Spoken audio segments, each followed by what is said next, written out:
ഈ അടുത്തിടെ ഇപ്പം വളരെ സെൻസേഷനായിട്ട് പോയിക്കൊണ്ടിരിക്കുന്ന ബിഗ് ബോസിൽ ഒരു കണ്ടസ്റ്റൻറ്റ് ഇത്തരത്തിലുള്ള കമ്മ്യൂണിറ്റിയുള്ള ആളുകളെ ഒരു വലിയ ഷോയിലേക്ക് കൊണ്ടുവരുന്നതും നോർമലൈസ് ചെയ്യുന്നതും ശരിയല്ല, അത് കുട്ടികൾ കാണുന്ന ഷോയാണ് എന്ന് പറയുമ്പം അങ്ങനെയുള്ളവരെ സമൂഹത്തിൽ നിന്ന് ഇപ്പോഴും മാറ്റി നിർത്തി കാണുന്ന ഒരു ചെറിയ വിഭാഗം ആളുകളെങ്കിലും ഉണ്ടെന്ന് തോന്നുന്നു. കാരണം അവരെ സപ്പോർട്ട് ചെയ്തും സോഷ്യൽ മീഡിയയിലൊക്കെ പരിശോധിച്ച് കഴിഞ്ഞാൽ നമുക്ക് ആളുകളെ കാണാൻ പറ്റുമായിരുന്നു.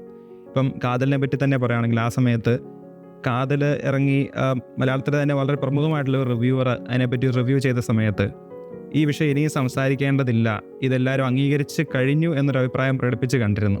അപ്പം ഈ ഒരു കോണ്ടെക്സ്റ്റുമായിട്ട് വെച്ച് നോക്കുമ്പോൾ നമുക്ക് മനസ്സിലാക്കുന്നത് ഇനിയും കുറേ അധികം ആളുകൾ ഇതിനെപ്പറ്റി മനസ്സിലാക്കേണ്ടതുണ്ട്. കാതൽ പോലെയുള്ള സിനിമകൾ ഇനിയും ഉണ്ടാവേണ്ടതുണ്ട്, ചർച്ച ചെയ്യപ്പെടേണ്ടതുണ്ട് എന്ന് തോന്നുന്നു. മാറ്റത്തിൻ്റെ ഭാഗമായിട്ടാണ് സിനിമ തന്നെ ഉണ്ടാകുന്നത്. പിന്നെ ഈ പറഞ്ഞ റിഗ്രസീവ് ആയിട്ടുള്ള ആൾക്കാർ എല്ലാ കാലഘട്ടത്തും ഉണ്ട് അല്ലേ? തീർച്ചയായും നമ്മൾ ഇങ്ങനെ ഇരുന്ന് സംസാരിക്കുന്ന ഇന്ന സമയത്ത് പോലും ഈ ഒരു വിഷയത്തിൽ മാത്രമല്ല പല വിഷയങ്ങൾ വളരെ പ്രോഗ്രസീവ് ആണെന്ന് നമ്മൾ വിചാരിക്കുന്ന കാര്യങ്ങളിൽ പോലും വേറൊരു പറ്റം ആൾക്കാർ ഭയങ്കര പിന്നോട്ടായിരിക്കും ചിന്തിക്കുന്നത്. ഇത് എല്ലാ കാലത്തും ഉണ്ട്, ഇന്നും ഉണ്ട്, നാളെ ഉണ്ടാവുമായിരിക്കും. അതിനെ എന്താ പറയാ, മെല്ലെ മെല്ലെ അത് കുറെ മാറി മാറി വരും. അജ്ഞതയാണ് കാരണം. അത് ബോധമില്ലാത്ത തീർച്ചയായിട്ടും മനുഷ്യരാണ് അവർ എന്ന് നമുക്ക് പറഞ്ഞു വെക്കാനേ പറ്റുകയുള്ളൂ.